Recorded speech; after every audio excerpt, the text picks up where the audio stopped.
Hello everybody. I'm Dan Bigetto. I'm going to talk about my project, Collective Congress. I know some of you have heard me present before, but I thought I'd just sort of reintroduce the project for the new people. I'll try to keep it brief because I know we have a lot of presentations today. So I started this project last spring. I continued to work on it over the summer. I had Rob Hollinger, who's a WPI student, help me get the database working. The project gained 2 awesome new developers this semester, sitting back there. And yeah, we're making lots of progress. So Collective Congress is a voting website. So the point is to provide a tool for groups to use if they want to manage themselves democratically using an online platform. So it's like a tool for group management, but it's also a framework for making like customized voting algorithms. But it's different from like a survey site because we have persistent data so it's like sort of a platform for hosting democratically controlled web content. So I'll just run through like an example of the basic use case for this. So let's say you've got some group that wants to have a website that it can use to manage itself democratically. So our example group is a fraternity called Lambda Lambda Lambda. So Lambda Lambda Lambda decides they want to make a website for their fraternity. But none of them have any web development skills. I guess they're all business majors or something. So they go to somebody they know who does have those skills. So we're going to call him the admin. And so he's got a tie, he looks very professional. So they tell him, all right, we want a website, make us a website and make it awesome. And he says, okay. So they tell him what they want the website to look like. He goes and implements that, and then they start using the website. And so let's say every week they have some event at the fraternity which they want to advertise on their website. So every week they tell the admin, okay, this is our event, put it on the website. He puts it on the website and then they see it and it works. So let's say after a while there's some disagreements. So maybe like some people, the frat, want to have a different event, and the admin is getting conflicting requests.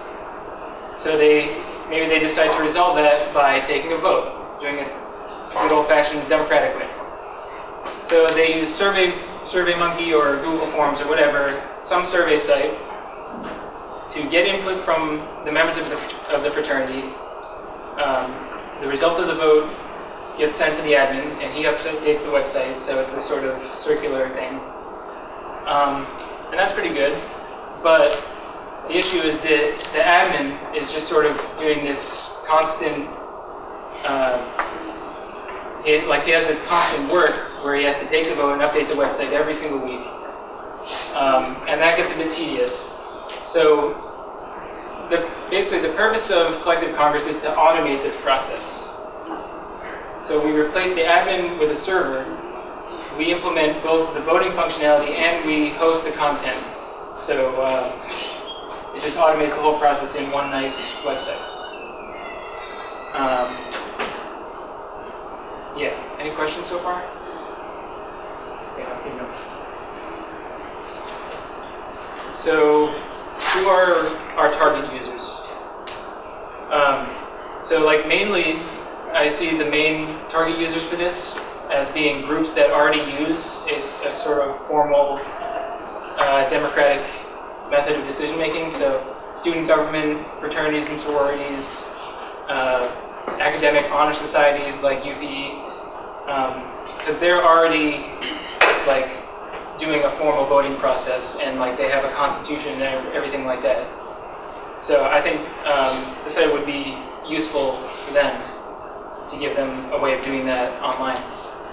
But I think it could also be used by groups that are not formally democratic, so like clubs, sports teams, even dorms, which like these are groups groups that are governed more by like social influence. But I think if there was an easy way for them to have a formal democratic process, they might be able to benefit from that. And so finally, there's also hierarchical groups. So I think it's pretty unlikely that a group that has a strict hierarchy would want to adopt a site like this, but I don't know, who knows, maybe they would find it useful. So like, I'm talking about groups that have like a boss, like a strict hierarchy of people who report to other people. So like university administration, which all of us are affected by. Most of us will probably end up working at corporations, which are hierarchical organizations. Any military people in here? No? Well, anyway, I don't know, who knows, maybe these organizations would like to become more democratic. So I felt like since this is a project about voting, I should take a minute to talk about the election, which is happening like right now. So as you know, we've got basically two choices for the presidential election. We've got the Republican Party and the Democratic Party. So you might think that like one of these is much better than the other one, or you might have no preference at all. But my point is, like, despite what their names would indicate, this vote is not, like, the presidential election is not a choice between democracy and a republic, as in like direct democracy versus representation. So I just want to pose this hypothetical question. Like, what if we did have that choice of voting between the democracy and the republic? Congress earlier this year hit like an all-time low approval rating, which was 10%. So I just wonder, like, what if some site, not necessarily collective Congress, but if there was some site that people could use to vote on like political issues. Yeah. Like on individual bills? Sure, yeah, like on policies rather than picking elected representatives. Like, what if there was a party that ran on the platform of saying, vote for us and we'll do what you tell us to do by voting directly. So if we could get 11% of Americans to sign on to that, then who knows, maybe we could change things. So on that note, I'll basically end by saying that I'm going to launch a beta version of the site. So this will be like the first stable version of the website with persistent data. And so we'll try to get some people to start using the site so we can get some feedback. And hopefully by next semester, it'll be something that's really useful and something that catches on. So I'd be happy to answer any questions if you have them. I have more slides about the technical stuff if people are interested, but I don't want to use up all the time. So if there are no questions, then thanks for listening.